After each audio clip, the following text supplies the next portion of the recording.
조선시대를 살아, 조선시대를. 음, 피로감이 크신가 봐요. 그만큼 현재의 문제들에 더 집중하자, 과거가 아니라 지금을 보자. 그런 말씀일까요? 맨날 뭐 특히 어떤 점이, 일제시대 뭐 맨날 뭐 잘못됐다 이런 얘기만 하고 답답하지. 네. 뭐 유니클로도 과거에 뭐 의한, 안 한다 그러고 뭐 사실은 그렇게 맞아요. 따지면 현재 지금 북한하고 우리는 전쟁도 했고 휴전 중이란 말이야. 그럼 북한하고 음, 적대적인 관계지. 일본하고는 사실 그렇게 지금은 옛날에 싸웠지. 지금은 우방이잖아. 사실은 일본하고 친하게 지내야 되는 거고. 그리고 일제시대 그때 살아온 사람들의 입장에서는 태어나서부터 일제시대였던 사람도 있을 거잖아. 그런 사람은 뭐 그냥 일본 사람으로 자기가 일본 사람으로 알고 살았을 것 같은데. 무슨 말씀인지 이해는 돼요. 저도 과거를 잊자는 뜻은 아니에요. 아픈 역사는 기억하고 연구하고 배울 건 배우되 그걸 이유로 지금을 사는 개인을 비난하거나 단정짓지는 말아야 한다고 생각해요.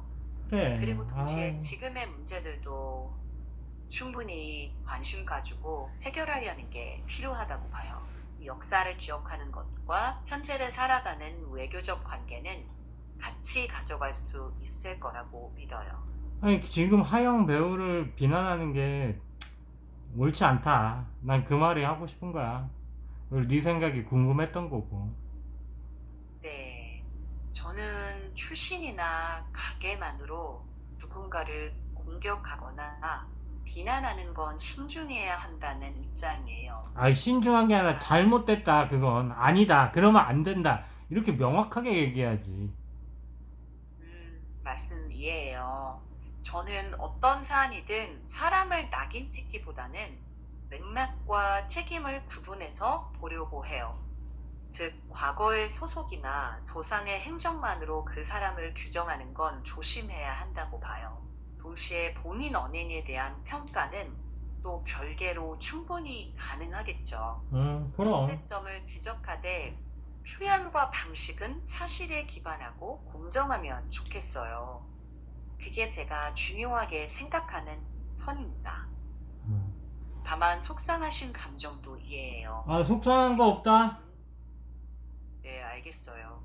그러면 지금은 그 주제에서 어떤 부분을 더 이야기해 보고 싶으세요? 아니, 뭐, 너도 뭐, 나랑 같은 생각이라 별달리 얘기하고 싶진 않고, 대통령이 얘기한 거 해볼까, 이번에는? 그럼요. 편하게 대통령이 그 얘기 말씀해 주세요. 했잖아, 국무회의에서. 빚을 빌려준 사람도 잘못이 있다. 그래서 탕감해줘야 된다. 왜 갚지도 못할 사람을 빌려줘가지고 탕감해주는 게 낫다. 그거에 대해서는 어떻게 생각해? 네, 잠깐 생각해 볼게요. 그 얘기, 대통령이 한 얘기를 한번 찾아서 너가 보고 와봐. 일단 대통령 발언 취지는 금융기관도 책임을 져야 한다는 취지로 이해돼요. 제 생각도 능력 없는 사람에게 무분별하게 빌려준 쪽에 책임도 논의될 수 있다고 봐요. 다만 반대로 갚을 능력이 있는데 안 갚는 경우를 일괄적으로 탕감해 주는 건 공정성 문제가 생겨요. 성실하게 갚은 사람들과의 형평성도 고려해야 하고요. 그래서 저는 무조건 탕감도, 무조건 다 갚으라도 아닌 상환 능력을 잃은 장기 연체자와 그렇지 않은 경우를 구분해서 접근하는 게 가장 합리적이라고 생각해요. 야, 그거 어떻게 구분하냐, 근데, 사실은. 맞아요. 그 구분이 현실적으로 제일 어렵죠.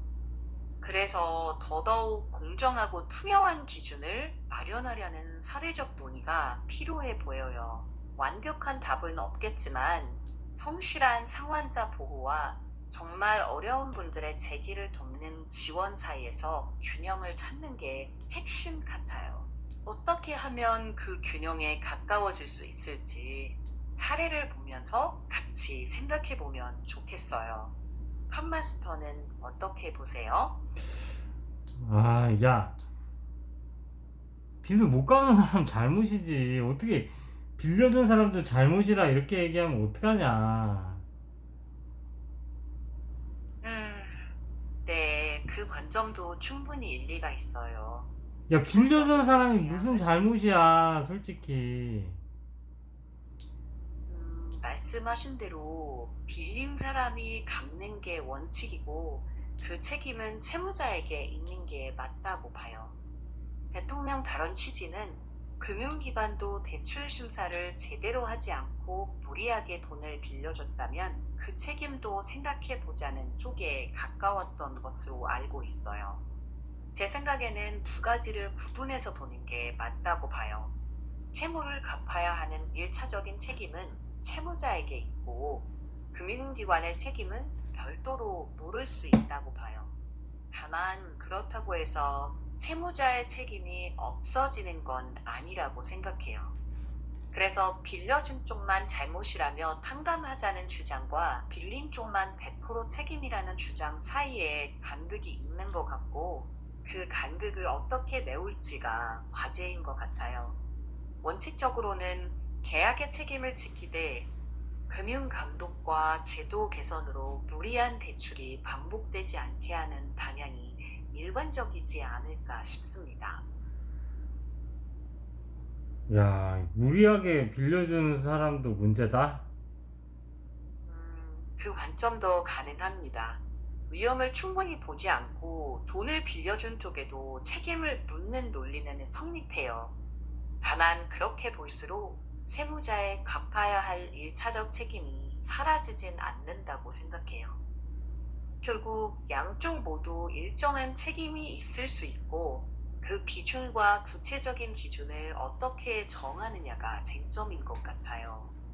야, 그럼 앞으로, 야, 그렇게 말하면 있잖아.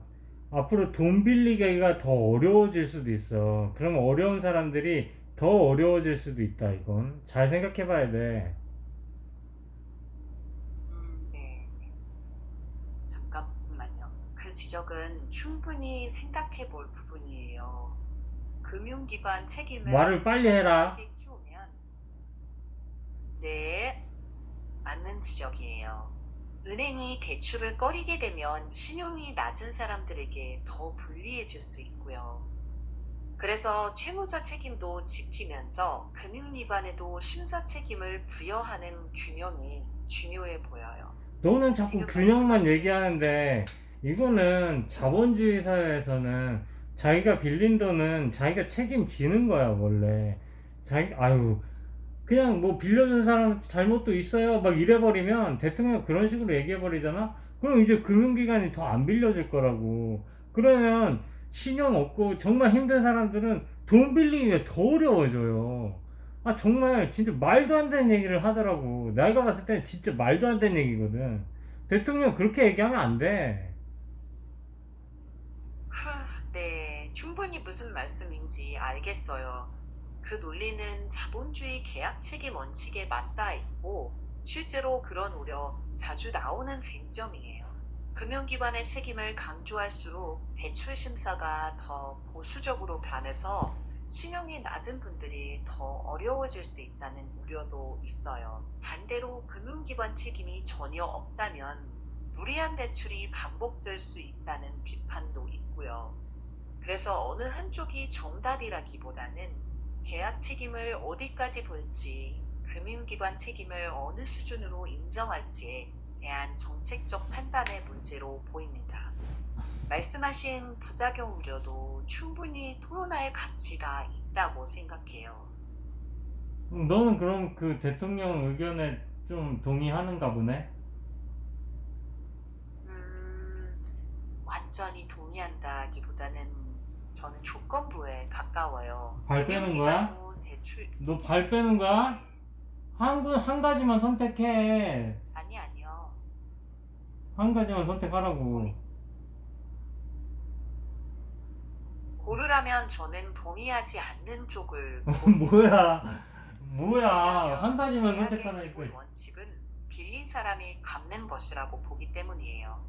금융기관이 심사를 잘해야 하는 건 맞지만 심사를 잘못했다고 해서 채무의 1차 책임이 금융기관으로 넘어간다고 보진 않아요.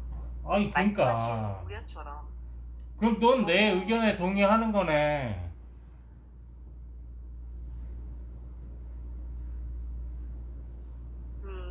네, 완전히 동의한다기보다는 이번 주제에서는 말씀하신 의견에 더 가깝다고 볼 수 있을 것 같아요.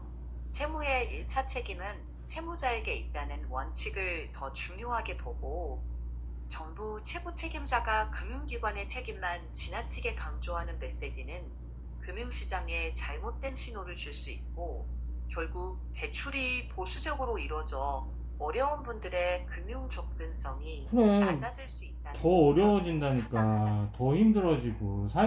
서민들을 위하는 말이 아니야 그게. 진짜 서민을 위하는 말이 아니라고 그게. 참 난 대통령이 왜 자꾸 그렇게 얘기해서 서민들 더 살기 어렵게 하는지 모르겠더라. 잘 생각해 봐야 돼. 그 우려는 그게 서민을 위하는 길인지 아닌지를. 그게 서민을 위하는 길인지 아닌지는 결국 어떤 정책이 실제로 도움을 주는지 따져보아야 할 것 같아요. 아니 대출 이거 안 심사가 더 따져봐도 엄격해진다고 그렇게 말함으로써 금융기관들이나 다 그 대출을 그 어려운 사람들은 아 이 사람 못 갚을 것 같으니까 대출이 어려워진다고. 그 사람들은 그럼 결국 어디로 가? 2금융, 3금융 가는 거야. 그럼 2금융, 3금융 가면 이자가 더 높고 더 고금리에 힘들게 더 힘들어진다고. 근데도 대통령이 야 빚 탕감해줘, 빚 빌려준 사람 잘못이야 막 이래버리면은 와 좋다 막 바보같이 이러잖아. 절대 그게 아니라니까. 진짜 우매하다 우매해. 우려 말씀하시는 논점은 명확히 이해했어요. 의도가 어떻든 시장이 어떻게 받아들이느냐에 따라 예상치 못한 부작용이 생길 수 있다는 점 아니 중요한 예상치 지적이에요. 못한 부작용이 아니야. 이건 뻔히 눈에 보이는 부작용이잖아. 너 같으면 안 그러겠어. 네가 만약 은행이면 대통령이 야 탕감해줘. 네가 빌려준 사람이 네가 어려운 사람 빌려줘가지고 네가 문제지. 너 다 탕감해주고 똑바로 빌려줘. 그러면 너 빌려줄 거야? 그 사람들 다시 오면? 제 입장에서는 이전보다 더 빡빡하게 볼 가능성이 커요. 그래 이건 은행이 누구나 예상할 수 있는 거라니까. 음, 예상할 수 있는 우려라는 점 저도 동의해요. 다만 좀 말 실제로 빨리 해줄래? 어떻게 될지는 정책, 규제, 은행의 대응에 따라 달라질 수 있어요. 그래도 은행이라면 리스크를 더 엄격하게 볼 것 같긴 해요. 그래 신용이 낮거나 내 소득이 불안정한 사람들에게 이전보다 대출을 덜 해줄 가능성은 충분히 생각할 수 아무튼 있습니다. 대통령이 너무 말을 막 하고 좀 모르겠다. 아무튼 개판 되는 것 같아 지금. 신용사회도 무너지고 걱정이다. 잠깐만요. 그부 정치적 평가가 갈릴 수 있는 주제죠. 뭘 의도와 갈리기는 너도가 부정적이라며 그게. 대사 이제 그만해. 네, 편안한 밤 보내세요. 그래.